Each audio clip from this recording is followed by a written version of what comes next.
When I was young, I didn't really know what I was going to do when I got older. People kept asking me, but then eventually I thought that the idea of inventing things would be really cool. And the reason I thought that was because I read a quote from Arthur C. Clarke, which said that a sufficiently advanced technology is indistinguishable from magic, and that's really true. If you go back, say 300 years, the things that we take for granted today would be you'd be burned at the stake for. Being able to fly, being able to see over long distances, being able to communicate, and having access to all the world's information instantly from almost anywhere on the earth. This is stuff that really would be magic, or would be considered magic in times past. In fact, I think it actually goes beyond that, because there are many things that we take for granted today that weren't even imagined in times past. They weren't even in the realm of magic. So it actually goes beyond that. So I thought, well, if I can do some of those things, basically if I can advance technology, then that's like magic, and that would be really cool. And I also had sort of a slight existential crisis, because I was trying to figure out what does it all mean? Like, what's the purpose of things? And I came to the conclusion that if we can advance the knowledge of the world, if we can do things that expand the scope and scale of consciousness, then we're better able to ask the right questions and become more enlightened, and that's really the only way forward. I think about what technology solution is necessary in order to achieve the particular goal, and then try to make as much progress in that direction as possible. I think being a multi-planet species and being out there among the stars is important for the long-term survival of humanity. But then the part that I find personally most motivating is that it creates a sense of adventure, and it makes people excited about the future.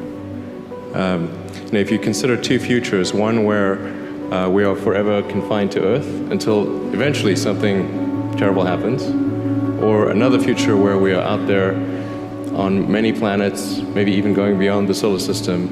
I think that second version is incredibly exciting and inspiring, and there need to be reasons to get up in the morning. Life can't just be about solving problems. Otherwise, what's the point? There's got to be things that people find inspiring and make life worth living. When my brother and I were starting our first company, instead of getting an apartment, we just rented a small office, and we slept on the couch.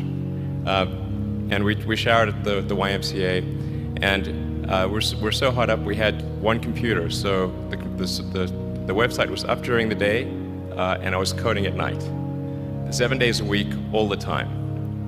And I sort of briefly had a girlfriend in that period, and in order to be with me, she had to sleep in the office.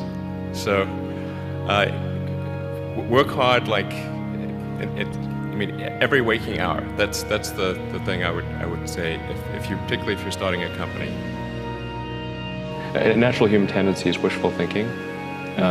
So a challenge for entrepreneurs is to say, well, what's the difference between really believing in your ideals and sticking to them versus pursuing some unrealistic dream that doesn't actually have merit? And that is a really difficult thing to tell you. Can you tell the difference between those two things? Right. So you need to be sort of very rigorous in your self-analysis. I think certainly extremely tenacious, and then just work like hell. You just have to put in 80 to 100 hour weeks every week. All those things improve the odds of success. Or how do you think about making a decision when everyone tells you this is a crazy idea? Or where do you get the internal strength to do that? Well, first of all, I'd say I actually think I feel fear quite strongly. So it's not as though I just have the absence of fear. I feel it quite strongly. But there are just times when something is important enough, you believe in it enough, that you do it in spite of fear. People shouldn't think, well, I feel fear about this, and therefore I shouldn't do it. It's normal to feel fear. So you just feel it and let the importance of it drive you to do it anyway? If you just accept the probabilities, then That diminishes fear. Drive overrides fear. It's about believing in the future and thinking that the future will be better than the past. And I can't think of anything more exciting than going out there and being among the stars.